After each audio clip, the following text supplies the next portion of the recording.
అదే RTV app వార్తల్ని క్షణాల్లో చదివే అవకాశం ఉంటుంది. ఒక న్యూస్ పేపర్, ఒక టెలివిజన్ ఛానల్ మీ చేతుల్లో ఎప్పుడూ ఉంటాయి. ఆంధ్రప్రదేశ్లో కూటమి ప్రభుత్వం ఫెయిల్ అయింది. విద్యా వ్యవస్థను కుంటుపడతా ఉంది. వాటి గురించి జవాబుదారితనం విద్యాశాఖ మంత్రికి కానీ కూటమి ప్రభుత్వానికి కానీ లెక్కలేనితనంగా వ్యవహరిస్తూ ఉంది. అందువల్లనే ఇవాళ రాష్ట్రంలో ప్రధానంగా 10వ తరగతి ఫలితాలను చూసినట్లయితే వాటికి సంబంధించి 10వ తరగతి పరీక్షల నిర్వహణలో కూడా ఈ కూటమి ప్రభుత్వం సాక్షాత్తు కడప జిల్లాలో ఇంత పెద్ద ఎత్తున ఇవాళ కూటమి ప్రభుత్వం తెలుగుదేశం ప్రభుత్వం మహానాడు కార్యక్రమాన్ని పెద్ద ఎత్తున అంగరంగ వైభవంగా జరుపుకున్నామని చెప్పి ప్రకటిస్తూ ఉన్నారు. అదే సందర్భంలో ఇవాళ కడప జిల్లాలో 10వ తరగతి పరీక్ష సంబంధించి ప్రశ్నాపత్రాల లీకుల వ్యవహారం నుంచి మూల్యాంకనం వరకు ఇవాళ కూటమి ప్రభుత్వం నిద్రపోతూ ఉంది. అందుకోసమే రాష్ట్రంలో ఎన్నడూ లేనట్టు విధంగా 66,333 మంది విద్యార్థులు రీవెరిఫికేషన్ పెట్టారు. దాంట్లో కూడా 11,000 మంది పాస్ అయ్యారు. మరి అదేవిధంగా 24-34 మార్కులతో విద్యార్థులను ఫెయిల్ చేస్తూ అత్యంత దుర్మార్గకరంగా విద్యా వ్యవస్థ నిద్రపోతూ ఉన్నది. ఈ లోపభూయిష్టమైనటువంటి నిర్ణయాల వల్ల, పర్యవేక్షణ లోపం వల్ల చాలామంది విద్యార్థులు కడపలో ఉన్నటువంటి ఎర్రగుంట్ల మండలం జెడ్పీహెచ్ స్కూల్లో ఉన్నటువంటి మోక్షిత కావచ్చు, పొట్టి శ్రీరాములు జిల్లా నెల్లూరులో కావచ్చు, లేకపోతే విజయనగరంలో కావచ్చు, శ్రీకాకుళంలో కావచ్చు, ఇలాంటి జిల్లాల్లోన 94, 97 లేకపోతే 84 అవుట్ ఆఫ్ 60% ఉన్నటువంటి విద్యార్థులు కేవలం ఒకే సబ్జెక్ట్లో 24, 34 మార్కులు వేసి ఫెయిల్ చేసి రీవెరిఫికేషన్ పెట్టుకుంటే 90, 80, 84 మార్కులు వచ్చాయి. అంటే ఈ విద్యా వ్యవస్థలో ఎస్ఎస్సి మార్క్స్ సంబంధించి మూడంచెల వ్యవస్థ ఏమవుతా ఉంది? చీఫ్ ఎగ్జామినర్ ఏం చేస్తూ ఉన్నాడు? కాబట్టి విద్యాశాఖ మంత్రి నారా లోకేష్ మాత్రం పెద్ద ఎత్తున విద్యారంగాన్ని మేము ముందు వరుసలో నడిపిస్తున్నామని చెప్పి ప్రగల్భాలు పలుకుతూ ఉన్నాడు. ప్రాథమిక విద్యలో ఎస్ఎస్సి విద్యలోనే మీ యొక్క నిర్వహణ లోపభూయిష్టంగా ఉంది. దీనివల్ల విద్యార్థులు చీకటి రోజుల్లోకి నెట్టివేయబడతా ఉన్నారు. కాబట్టి నీ యొక్క కూటమి ప్రభుత్వం, నీ విద్యాశాఖ మంత్రి, నీ యొక్క యంత్రాంగాన్ని సరిచేసుకోవాల్సినటువంటి అవసరం ఉంది. ఈ రాష్ట్ర విద్యార్థులకు జవాబు చెప్పాల్సినటువంటి అవసరం ఉంది. దానికి సంబంధించినటువంటి నైతిక బాధ్యత విద్యాశాఖ మంత్రి వహించాల్సిన నేపథ్యం ఉందని చెప్పి ఆల్ ఇండియా స్టూడెంట్ ఫెడరేషన్ సూటిగా డిమాండ్ చేస్తూ ఉంది. విద్యాశాఖ మంత్రి గారు ఒక పక్కన విద్యా వ్యవస్థ పెద్ద ఎత్తున ఆర్థికంగా లేకపోతే విద్యారంగానికి సంబంధించినటువంటి కేటాయింపుల్లో మేము ముందు వరుసలో గత ప్రభుత్వం కంటే మెండుగా ఉన్నామని చెప్పి ప్రకటిస్తూ ఉన్నాడు. మంచి రోజులు వచ్చాయని చెప్పి ప్రకటిస్తూ ఉన్నాడు. చీకటి రోజుల్లోకి నెట్టివేస్తూ ఉన్నాడు.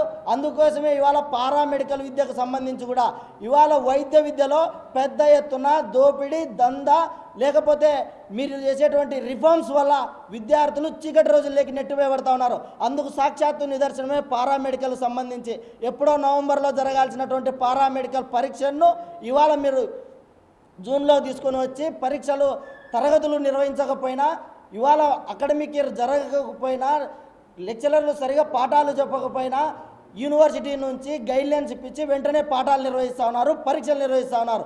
దీనివల్ల విద్యార్థులు తీవ్ర ఇబ్బందికి గురవుతూ ఉన్నారు. పారామెడికల్ విద్యకు సంబంధించినటువంటి ఏదైతే నోటిఫికేషన్ ఇచ్చారో వీటిని వాయిదా వేయాలి. వాయిదా వేసి సక్రమంగా నవంబర్లోనే నిర్వహించాలి. మళ్ళీ నోటిఫికేషన్ ఇవ్వాలి. ఈ విధంగా విద్యార్థులను నష్టం జరిగే విధంగా, చీకటి రోజులు నెట్టివేసే విధంగా చేసేటువంటి ప్రభుత్వాన్ని లోకం ఎప్పుడు చూస్తూ ఊరుకోదు. పెద్ద ఎత్తున పోరాటాలు శ్రీకారం చుడుతూ ఉంది. దానికి సంబంధించి రాష్ట్రంలో ఉన్నటువంటి మెడికల్ కాలేజీల్లో మెడికల్ విద్యార్థులపైన, ఎంబీబీఎస్ విద్యార్థులపైన, పారామెడికల్ విద్యార్థులపైన ఈ యొక్క డిపార్ట్మెంట్ హెచ్ఓడీలు కావచ్చు, అక్కడ ఉన్నటువంటి టెక్నీషియన్లు కావచ్చు, విద్యార్థులకు సంబంధించినటువంటి జ్ఞానం నేర్కపోగా వెట్టి చాకిరీ చేపిస్తున్నారు, మోసం చేస్తున్నారు, దందా చేస్తున్నారు. అదే పద్ధతుల్లో ఇవాళ కడప రిమ్స్ మెడికల్ కాలేజీలో ఇవాళ పారామెడికల్ విద్యార్థులను 60% డీటైన్ చేస్తూ పరీక్ష రుసుము కట్టించుకోకుండా చేస్తున్నటువంటి హెచ్ఓడి ఇవాళ శోభారాణి గారు విద్యార్థులపై ఎంత నిరంకుశంగా, నిబద్ధత లేకోకుండా మాట్లాడుతున్నారంటే, విద్యార్థులంటే, పారామెడికల్ విద్యార్థులంటే చిన్నచూపు లేదు, చిన్నచూపు ఉంది.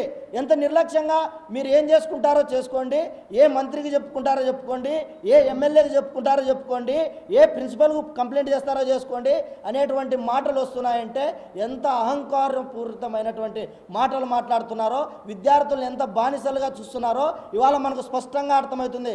కాబట్టి ప్రిన్సిపల్ సెక్రటరీ గారు, జిల్లా కలెక్టర్ గారు, విద్యాశాఖ మంత్రి మీరు ఆలోచన చేయాలి.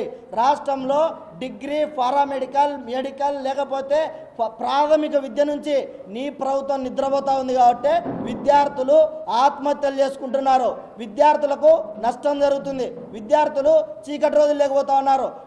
IIIT సీట్లు అండి, IIIT సీట్లు కోల్పోయినటువంటి విద్యార్థులు పదుల సంఖ్యలో ఉన్నారు. వాళ్ళ జీవితాలు ఎవరు తీసుకొని వస్తారు? ఎక్కడ న్యాయం చేస్తావు? విద్యాశాఖ మంత్రి మాత్రం ప్రగల్భాలు పలుకుతున్నాడు, తప్పులు మాట్లాడదని చెప్పి మాట్లాడుతూ ఉన్నాడు. దీన్ని అభినందించాల్సిన అంశమే. మన ప్రభుత్వం మనం దృష్టి పెట్టాల్సింది విద్యాశాఖ పైన, లేకపోతే ప్రభుత్వం బాధ్యత పైన, ప్రజా ఆరోగ్యం పైన అని చెప్పి చెప్తా ఉన్నాడు. కానీ విద్యార్థులకు ఏమన్నా నైతికంగా చేస్తూ ఉన్నారా? మోసం జరుగుతూ ఉంది. ఈ కూటమి ప్రభుత్వం విద్యార్థులకు న్యాయం చేస్తుందని చెప్పి భావించడం లేదు. కాబట్టి వెంటనే విద్యాశాఖ మంత్రి నైతిక బాధ్యత వహించాలి, వైద్య శాఖ మంత్రి నైతిక బాధ్యత వహించాలి. ఏదైతే పారామెడికల్ ఉందో ఈ కోర్సుకు సంబంధించినటువంటి ఎగ్జామ్స్ను వాయిదా వేసి విద్యార్థులకు న్యాయం చేయాలని చెప్పి all India student federation demand చేస్తూ ఉన్నది.